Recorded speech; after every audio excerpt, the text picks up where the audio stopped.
시청자 여러분 안녕하십니까? 태풍이 북상하고 있지만 대구 경북 지역은 연일 무더위가 이어지고 있습니다. 폭염주의보가 내려진 대구 경북 일부 지역에선 35도를 넘었고 해수욕장엔 많은 피서객이 몰렸습니다. 임재국 기자가 보도합니다. 한낮에 도심은 뜨거운 열기로 가득 찼습니다. 도로에는 차량 통행이 뜸하고 다니는 시민들도 적었습니다. 짧은 옷차림에 선글라스까지 끼고 연신 부채질을 하지만 좀채 더위가 식지 않습니다. 오늘 장난 아니에요. 더위 먹기 1분 전이에요. 깨끼를 먹어도 정말 더워요. 그리고 땀을 닦아도 계속 덥고요. 오늘 정말 더운 것 같아요. 폭염 속의 해수욕장엔 피서객들로 붐볐습니다. 물놀이 기구는 푸른 파도를 가르고 바닷가 물놀이로 한여름 더위를 식힙니다. 뭐 여기 있을 때는 좀 더웠는데 물에 들어가면 또 추워서 또 오래 있지를 못해요. 그래서 나와가지고 지금 이렇게 있다가 또 다시 또 들어가고 반복해서 하다 보니까 뭐 더운 줄 모르겠어요. 폭염주의보가 내려진 가운데 경산의 낮 기온이 37.9도까지 치솟았고 경주가 35.3도, 대구가 35.1도를 기록하는 등 대구 경북엔 찜통더위가 이어졌습니다. 한낮의 폭염으로 경북 일부 지역에선 열대야가 나타나는 곳도 있겠습니다. 남부지방의 폭염은 태풍 할롤라가 북상하면서 주춤할 것으로 보입니다. MBC 뉴스 임재욱입니다. 폭염이 이어지면서 열사병을 비롯한 온열 질환 환자 수가 크게 늘어나고 있어 농작업 등 야외 활동에 주의가 필요합니다. 온열 질환은 열상병과 열탈진, 열경련 등 불볕더위로 인한 건강 피해를 이르며 지난 5월 말 이후 전국적으로 250여 명의 환자가 발생했으며 이 가운데 농림업 종사자가 43명으로 가장 많았습니다. 보건당국은 폭염 시에는 가급적 야외 활동을 자제하고 야외 활동을 할 때는 규칙적으로 물을 마셔줄 것을 당부했습니다.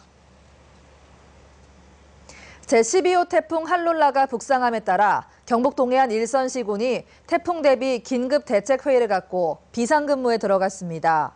시군은 태풍으로 인한 인명 재산 피해가 없도록 재해 취약지구와 산사태 위험지구 등의 사전 점검을 실시하고 위험이 감지될 경우 즉시 주민을 대피시킬 계획입니다. 또 계곡과 유원지, 갯바위와 방파제 등의 출입을 통제하는 한편 태풍 대비 행동 요령 홍보에도 나섰습니다. 오늘 오후 1시 55분쯤 영덕군 병곡면 덕천해변에서 42살 김모 씨가 물에 빠져 숨졌습니다. 경찰은 김 씨가 일행과 함께 조개를 잡던 중 변을 당한 것으로 보고 정확한 사고 경위를 조사하고 있습니다. 오늘 새벽 5시 반쯤 포항시 북구의 한 아파트에서 불이 나 10여 분 만에 진화돼 인명피해는 발생하지 않았습니다. 소방당국은 배전반이 누전되면서 불이 난 것으로 보고 화재 원인을 조사하고 있습니다. 포항 국제 불빛 축제 기간 중 영일대 해수욕장과 형산강 체육공원의 3개 구간에 대해 교통이 통제됩니다. 포항시는 오는 30일부터 8월 1일까지 사흘간 오후 6시부터 행사 종료시까지 두호동 주민센터에서 시계탑 삼거리까지 0.8km 구간의 교통을 통제합니다. 또 메인 행사인 국제 불꽃쇼가 열리는 8월 1일 문화예술회관 뒤 삼거리부터 형산교차로까지와 형산교차로부터 송도 방향 강변로 1.5km에 걸쳐 오후 5시부터 자정까지 차량 통행을 전면 금지하기로 했습니다. 특히 8월 1일에는 귀가하는 시민들을 위해 시내버스를 연장 운행하기로 했습니다. 경상북도의 원전세 현실화 작업이 행정자치부에서 세원 발굴 우수 사례로 인정받아 지방교부세 인센티브 700억 원을 추가로 확보했습니다. 원전세 현실화를 위해 경상북도는 중앙정부와 당정협의회 등을 통해 건의해 지난해 말 킬로와트당 0.5원의 원전세를 1원으로 올려 10년간 1조 원의 세수 증대 효과를 얻었습니다. 한편 경상북도는 올해 한국석유공사 등이 10월 말 직접 탐사 시추할 예정인 팔광구의 천연가스와 울릉도 독도 앞바다 가스 하이드레이트에 대해 해저자원 지역 자원 시설세 부과를 추진할 예정입니다. 현대제철 포항공장의 철근 설비가 매각돼 연말까지 철거 작업이 마무리됩니다.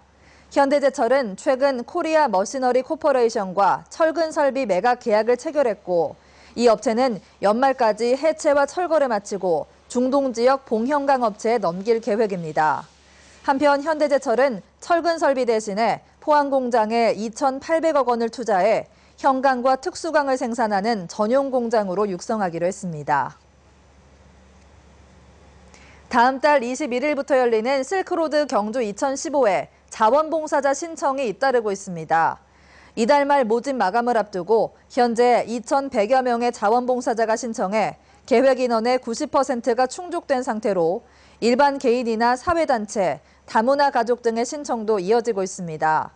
자원봉사자들은 행사 기간 동안 외국인 안내와 질서 유지, 통역, 행사 스텝 보조 등의 역할을 담당하게 되며 하루 10,000원의 교통비와 중식, 자원봉사 활동 증명서 등이 제공됩니다.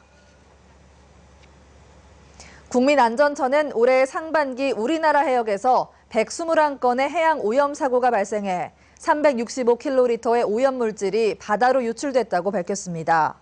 이는 지난해 같은 기간보다 18건 증가한 것으로 주요 원인은 어선의 사고가 19건에서 38건으로 2배 정도 늘었기 때문입니다.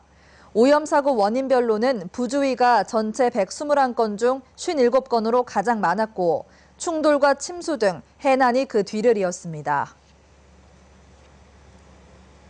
상주 농약 사이다 사건을 수사 중인 경찰은 피의자 박 할머니의 범행 동기와 직접 증거는 아직 찾아내지 못했지만 수사를 종결하고 내일 사건을 검찰에 송치하기로 했습니다. 경찰은 할머니의 소지품 여러 곳에서 살충제 성분이 검출된 것과 사고 직후 신고를 하지 않은 점, 그리고 거짓말 탐지기를 거부한 점 등을 강력한 정황 증거로 기소를 자신하고 있으며 반면 박 할머니와 가족들은 일관되게 범행을 부인하고 있습니다. 양측의 주장이 팽팽한 가운데 사건을 넘겨받는 검찰이 직접 증거와 범행 동기 등을 밝혀낼지에 관심이 모아지고 있습니다. 경상북도 관광공사는 오는 30일 한여름밤의 더위를 식혀줄 보문호반 달빛 걷기 행사를 개최합니다.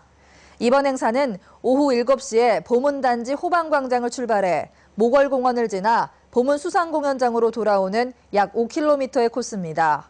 또 호반광장에서는 달빛 걷기 출발 이벤트로 남녀 커플의 프로포즈, 느린 우체통 우편 엽서 보내기 등의 행사도 진행됩니다. 달빛 걷기 참가 신청은 한국체육진흥회 홈페이지를 통해 인터넷 접수할 수 있고 참가비는 무료입니다. 영덕 황금은어축제가 오는 31일부터 다음 달 2일까지 영덕읍 50천 일대에서 열립니다. 올해 축제에는 은어 반도잡이 체험을 비롯해 은어 요리 경연, 시식회가 열리고 은어를 싸게 살 수 있는 판매장과 숯불구이 체험장이 운영됩니다. 또 황금은어 가요제와 연예인 축하 공연, 불꽃쇼, 야간 영화 상영 등 부대 행사도 열립니다. 해수욕과 산림욕, 온천욕을 즐길 수 있는 울진 워터피아 축제가 다음 달 1일부터 9일간 울진 염전해변과 연호공원에서 열립니다. 올해 축제에선 보트와 카누, 윈드서핑 등 해양 레포츠를 체험할 수 있고 금강송 군락지에서 산림욕도 즐길 수 있습니다. 야간에는 염전해변 특설 무대에서 라이브 콘서트와 난타 공연이 열리고 축제에 참가한 관광객들에게는 석류굴과 덕구온천 등 주요 관광지 입장료와 스킨스쿠버 등 체험비를 할인해 줍니다. 포항시는 한중러 CEO 국제물류 포럼을 다음 달 1일 포항시청 대회의실에서 열기로 했습니다. 이상으로 포항 MBC 뉴스데스크를 마칩니다. 고맙습니다.